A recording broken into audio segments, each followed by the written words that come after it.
Hey everyone, welcome back to Bucky's Customs. Hey, in this video, I'm going to show you how I made these two conversion charts using scrap lumber, and I'm sure if you're a woodworker, you've got scrap lumber laying around.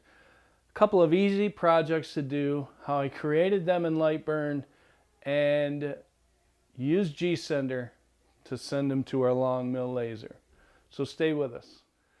Well, you know what time it is. It's time to thank our sponsor, Sienci Labs, the makers of the LongMill benchtop CNC, just like the one we use here in our shop. Go to their website, cnc.com, and check out this awesome machine. You'll be so happy you did. And while you're there, check out all the accessories this machine has to offer, like this 48-inch X-axis extension. Go to their website and check it out. Now let's get back to our video. 99% of my projects start with rough lumber, and this one is no different. I had a piece of 1x cutoff that I had used for another project and was able to utilize that for this sign.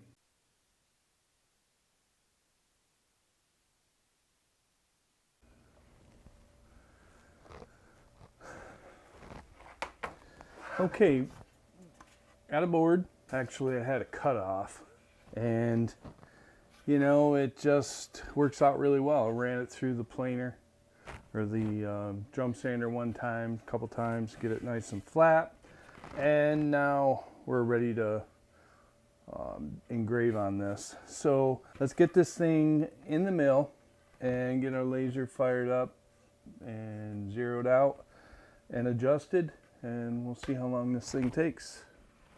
My table is set up with 2 points. I have a 90-degree here that is perpendicular and parallel at the same time, so it gives me a reference point for a starting point. Now, I also have a macro set up in gSender to bring my laser right to this corner. Now the Z I have to adjust because wood thickness is different. If you use a different lens, you have to adjust differently. So, but in this case, we're using the G2 lens, and we're going to just place that in there. It's not, this project is a little room for error because it's kind of that kind of a sign. So, so far so good. I've homed the machine, and we had an update to do on gSender, so I went ahead and did that. Now we're gonna refire up gSender.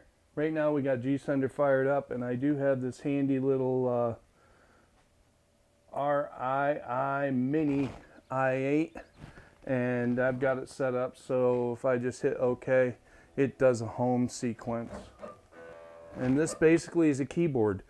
So you can go into gSender and you can change your keyboard settings to match whatever it is on this board that you want. So like I have my right arrow moves the X-axis, my up and down, bring it forward or back, and I believe my Z is, my Z is up and down, page up, page down. Gotta remember those things. But anyway, it's kind of handy to do. I don't have to go ahead and look at the monitor to work a mouse or anything. This really works well. I know a lot of people probably use joysticks and all that. I found this to be very useful. It has a little mouse pad on it as well.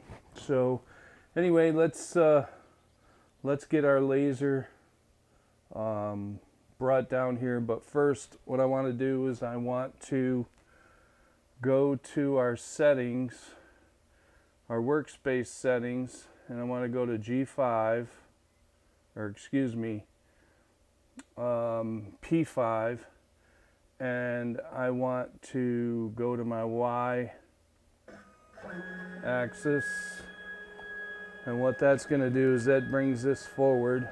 Hopefully it won't spill my coffee, and it lines the laser up with this line right here, which is very cool. Now I also have the X is done as well, and there we go.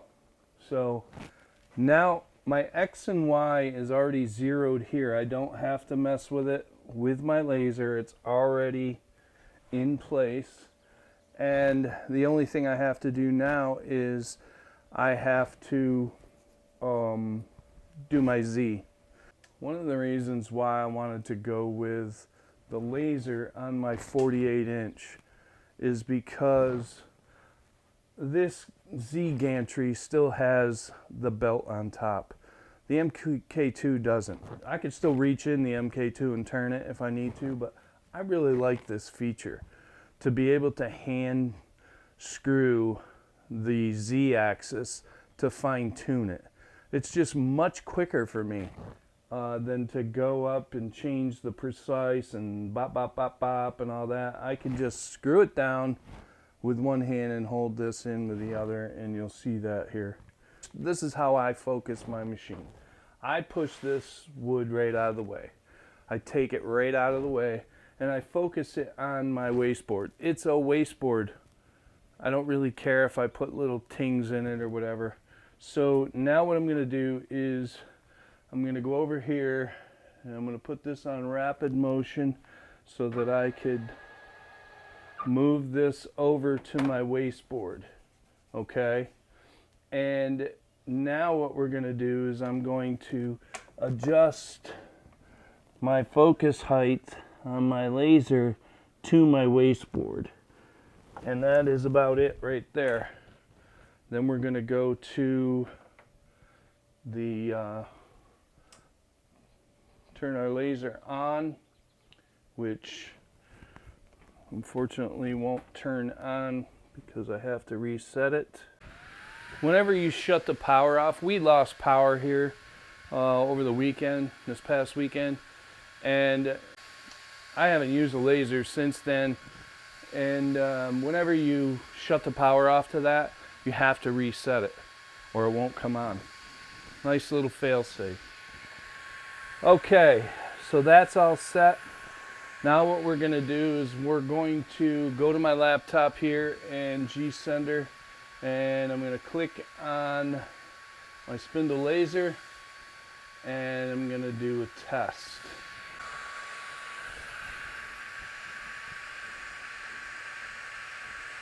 I'm going to raise this up, take my air assist off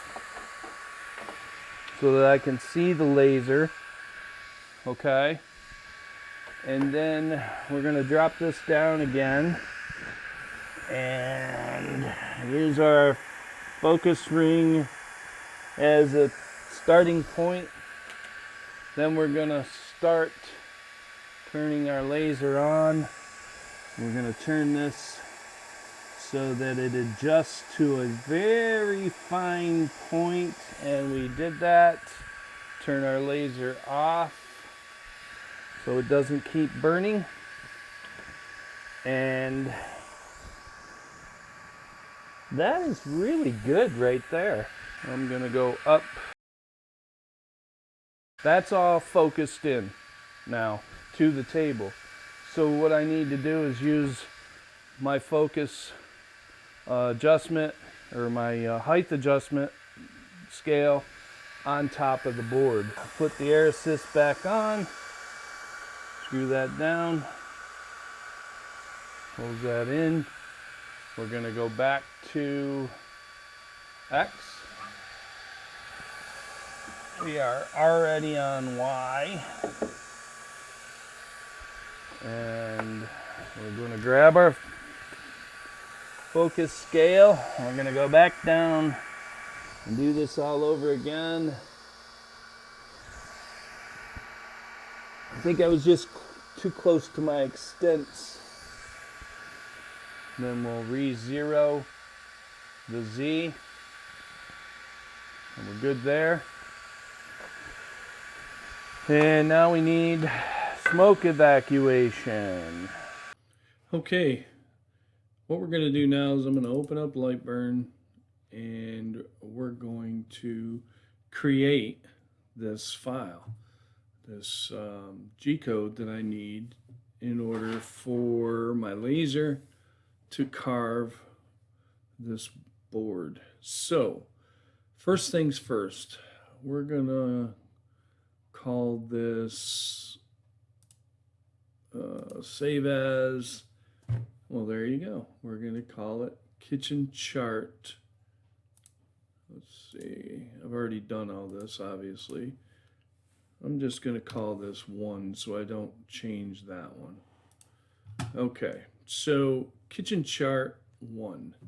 Now the first and most important thing is to find an image. And we went on Google. I got a free image on Google, and I saved it to my desktop. So what we're going to do is we're going to come up here to the import button, and we're going to double click and import this into our Lightburn workspace. And you can see I've got this set up for 46 inches wide, 30 inches deep. So it matches my LongMill Mark I with a 48-inch extension. So first thing we need to do is I probably could carve this the way it is. It's a perfect image. There's nothing wrong with it. I could carve it the way it is. But I really wanted to double line this. I wanted to just do an outline, double line, and get that look. I just like that look. So what we're going to have to do in order to get that is we're going to have to create vectors. And you can look up here and you can see this image is already set up on image. So we can't change this. If we go in here, we can't change this to line or fill or any of that, because an image uses these settings here, which are specific to the image. So what I need to do in order to get this to go to line is we need to trace this. So I've selected it. Now what we're going to do is size it. I want this to be 8 inches wide and 12 inches tall. Okay. I want it to be, came unselected for some reason. I want it to be a 1/2 inch on the X, and I want it to be 3/8 on the Y. And there we go. You can see it's down here. Now we need to select it again, and then right click on it, and you'll notice you can go down here to trace image. So we're going to open that, and you can see all the pink basically is a vector line around each one of these. Now they're not perfect, but this project isn't a perfect crisp typewritten thing. It's more of a rustic thing, so I kind of want to leave it the way it is. I like the way it came in. This is how it happened the first time I did this, and I was quite impressed with how Lightburn just kind of knew what I was thinking in my head. No, not really. But anyway, I'm going to keep this. Now, you notice I can delete the image after trace. And yes, I am going to do that. So here we go. So now we have our selected lines. And if you go to the right up here, you'll see this is now created a line. Now, if the drop-down menu lets me fill or offset fill. So it's kind of cool that you can do this all in Lightburn. Now, this kind of looks handwritten to me, which is the look I was looking for. You know, like an old-time handwritten recipe, that kind of thing. And if you haven't done that yet, you want to take one of your grandmother's or great-grandmother's handwritten recipes and put it into Lightburn and carve it on a cutting board for a family member, something they can have that's written in their grandmother's handwriting. Just one of the coolest projects that I think you could do with the laser, to personalize a project. But anyway, that's where we're at here. I don't have any other thing to tell you about this other than when we create our G code, I've already got it 80 and 100. I'm burning this dark. I want it dark, these lines. So I'm doing 80 and 100 power, and it pretty much is it, you know. We come over here to this area here and I just save the G code, and that's it. Of course, I've already done this, but that's how simple this is for Lightburn. Now, not only can you take images and create line drawings, but the one of the coolest things, let's just say you wanted this to be typed specifically. Now that you've created a line drawing, each one of these can be ungrouped. So you can select each individual letter, each one, and every vector on here, which is really neat.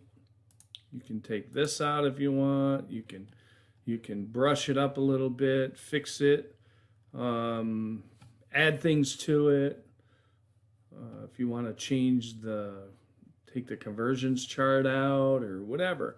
You know, that's the crazy part about Lightburn. And it's a very simple program, very simple, and very easy to use. So aside from that, that is it. I saved my G code. Now, if I wanted to fill this in, I would select, change this to fill, and I would fill the lines. It would fill it all in, just like it was in the beginning when I brought it in as a picture. Okay, just like this. Okay, and that's it for Lightburn. We'll save the G code and we'll open it up in gSender. Now we want to load the file.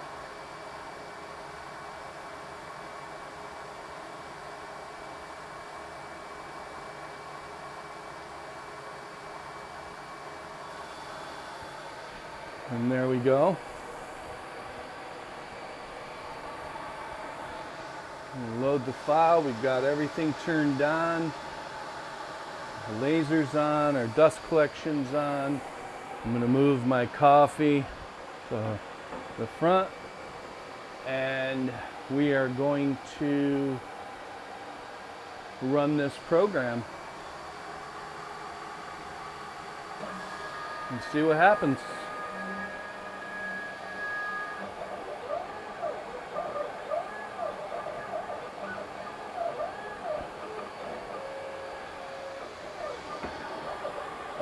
Before you look at that, make sure you wear your Darth Vader glasses. Gotcha. So let's zoom in here. There we go. This should go pretty quickly. We're just doing an outline.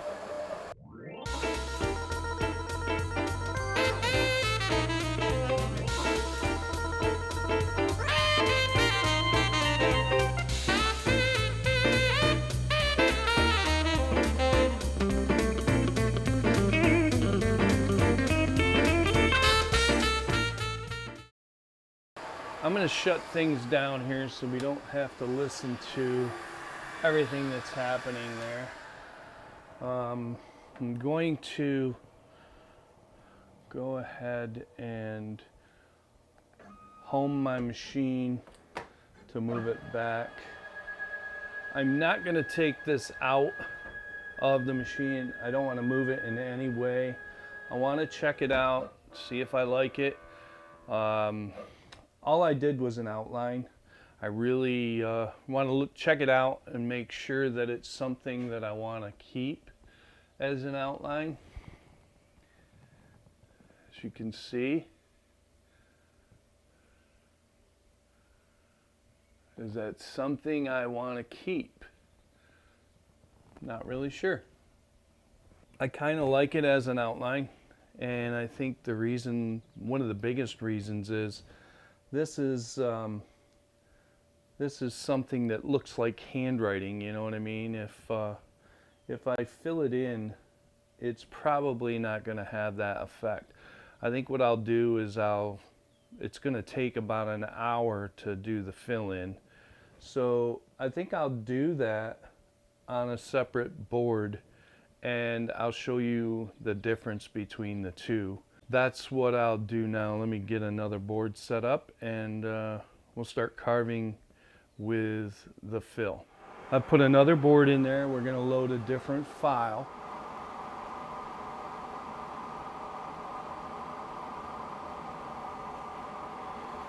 And we're already zeroed out, so we're just going to start it. Everything is on. Just going to start it.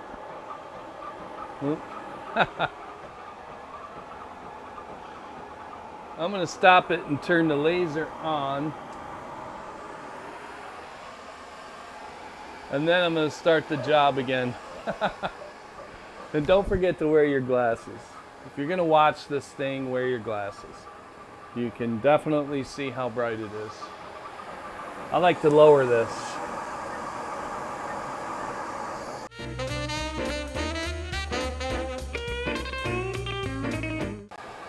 It's burning a lot. I wanted to move that down so that it picked up, I could smell it in here. I've got my outside door open, and I got a window open there just to make sure that it all goes out. Because when you burn a lot like that, you're going to get a lot of smoke. Obviously, the more you burn, the more smoke you're going to get. So that air assist could blow it right on past.